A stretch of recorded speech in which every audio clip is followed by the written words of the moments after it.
नमस्ते। आइए जानते हैं कि आज हमें एंजल गाइडेंस क्या मिल रही है। इस रीडिंग का क्वेश्चन है कि आप में से कईयों ने कोई तो डिसीजन ले रखा है, चाहे वो करियर का है, रोमांस लव रिलेशनशिप का है, फ्रेंडशिप का है, बिज़नेस पार्टनरशिप का है, जॉब या बिज़नेस करने के बीच है, जॉब छोड़ने की बात हो रही है, अब्रॉड जाने की बात हो रही है, जो भी है, कहीं इन्वेस्टमेंट करने की सोची है। तो जो भी डिसीजन आपने जिस भी एस्पेक्ट में लिया है, उस डिसीजन के चलते एंजल्स हमें क्या गाइडेंस दे रहे हैं। तो यहाँ पर पहला कार्ड कहता है कॉम्प्रोमाइज़, यानी आपको बहुत सारी बातों के एंगल से सोचकर कहीं ना कहीं तालमेल बिठाना पड़ेगा। कॉम्प्रोमाइज़ यानी बैलेंस रखना है, फीलिंग्स एंड लॉजिक का, दिल और दिमाग के बीच संतुलन का, और आपके और सामने वाले पर्सन के भी व्यू पॉइंट का।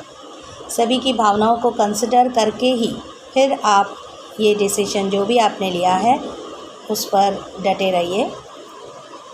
दूसरा एंजेलिक कार्ड हमें कह रहा है रीकंसिडर।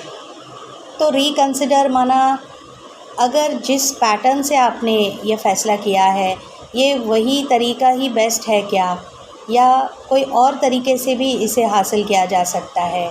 कहीं ना कहीं कुछ रूल्स बेंड करने पड़े, थोड़ा फीलिंग्स रखना पड़े, थोड़ा कंसिडरेशन करना पड़े। अपने साथ साथ जितने लोग इन्वॉल्व हैं उनकी भावनाओं को भी मद्देनज़र रखते हुए, और इसके लॉन्ग टर्म बेनिफिट्स क्या हो सकते हैं, लॉन्ग टर्म हानि कैसे हो सकती है, बाद में चल के रोना न पड़े, हमें रिग्रेट ना हो। इस तरीके से ये एंजल हमें गाइड करते हैं कि आप सर्व पहलुओं से सोचकर फिर ही इस फैसले पर रहें।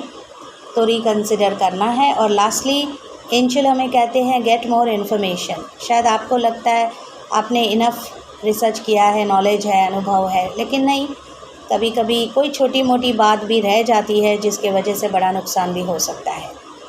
एंड ओवरऑल ये सारी तीनों चीज़ों को कंसिडर करना है, क्योंकि नॉट द राइट टाइम ऐसे एंजल्स कह रहे हैं।